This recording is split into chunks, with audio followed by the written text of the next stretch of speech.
जय श्री कृष्णा, राधे राधे। आपका मेरे चैनल गोयल अनीशा क्रिएशंस में स्वागत है। आज मैं आपके लिए अनंत चतुर्दशी की व्रत कथा लेकर आई हूँ। अनंत चतुर्दशी व्रत भाद्रपद मास में शुक्ल पक्ष की चतुर्दशी तिथि को रखा जाता है। इस दिन को अनंत चौदस के नाम से जाना जाता है। अनंत चतुर्दशी के दिन भगवान विष्णु के अनंत स्वरूप की पूजा की जाती है। इस व्रत के प्रभाव से जातक को अनंत फलों की प्राप्ति होती है। धार्मिक मान्यताओं के अनुसार 14 साल तक लगातार अनंत चतुर्दशी का व्रत रखने से विष्णु लोक की प्राप्ति होती है। ऐसी भी मान्यता है कि जब पांडव जुए में अपना राज्य हार कर वन में कष्ट भोग रहे थे, तब भगवान श्री कृष्ण ने उन्हें अनंत चतुर्दशी व्रत करने की सलाह दी थी। पांडवों ने अपने वनवास में हर साल इस व्रत का पालन किया। इस व्रत के प्रभाव से पांडव महाभारत के युद्ध में विजयी हुए। कहा जाता है कि सत्यवादी राजा हरिश्चंद्र को भी इस व्रत के प्रभाव से अपना राज्य वापस मिला था। इस दिन भगवान अनंत देव का ध्यान कर अनंत सूत्र को पुरुष दाहिने और स्त्रियां बाएं हाथ में बांधती हैं। इस व्रत के प्रभाव से उन्नति और सौभाग्य प्राप्त होता है। आइए अब कथा को प्रारंभ करते हैं। महाराज युधिष्ठिर ने जब राजसूय यज्ञ किया, उस समय यज्ञ मंडप इतना मनोरम बनवाया कि जल स्थल की भिन्नता प्रतीत ही नहीं होती थी। जब टहलते हुए दुर्योधन उस यज्ञ मंडप में पहुंचा तो अचानक कुंड में गिर पड़ा। तो द्रौपदी ने यह देखकर उपहास करते हुए कहा कि अंधों की संतान अंधी ही होती है। यह बात उसके हृदय में बाण जैसे लगी तथा बदला लेने की मन में ठान लिया। कुछ दिनों बाद ही उसने पांडवों को बुलाकर धूत क्रीड़ा में परास्त किया।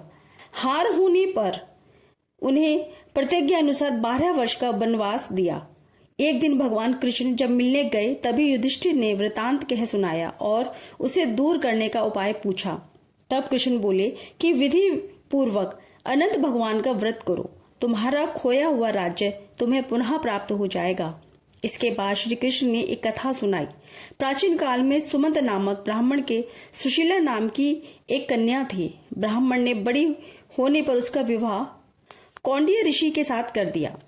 कौंडिन्य ऋषि सुशीला को लेकर अपने आश्रम की ओर चले। रास्ते में संध्या हो गई। ऋषि नदी के किनारे सुशीला ने देखा, वहीं पर बहुत सी स्त्रियां किसी देवता की पूजा कर रही हैं। तब उसने पास जाकर पूछा, आप सब किसकी पूजा कर रही हैं? उन सब ने सुशीला को अनंत व्रत की महिमा बताई। सुशीला ने वहीं उस व्रत का अनुष्ठान किया और 14 गांठों वाला डोरा हाथ में बांधकर श्री कौंडिन्य के पास आई।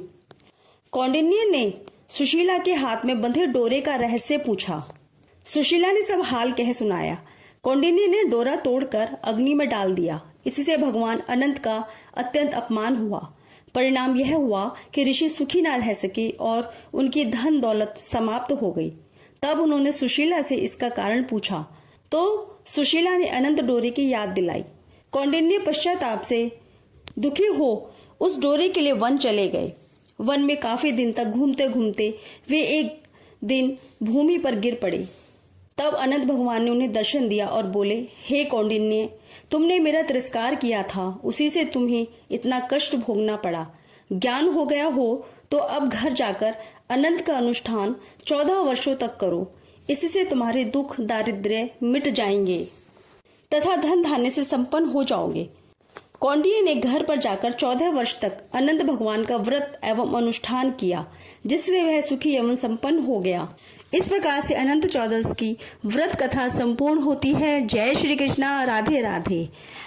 इसी प्रकार की व्रत कथाओं को सुनने के लिए आपसे निवेदन है कि मेरे इस चैनल को सब्सक्राइब जरूर करिएगा और ज्यादा से ज्यादा भक्तजनों में शेयर करिएगा, लाइक करिएगा और कमेंट करके ओम नमो भगवते वासुदेवाय जरूर लिखिएगा। जय श्री कृष्णा, राधे राधे।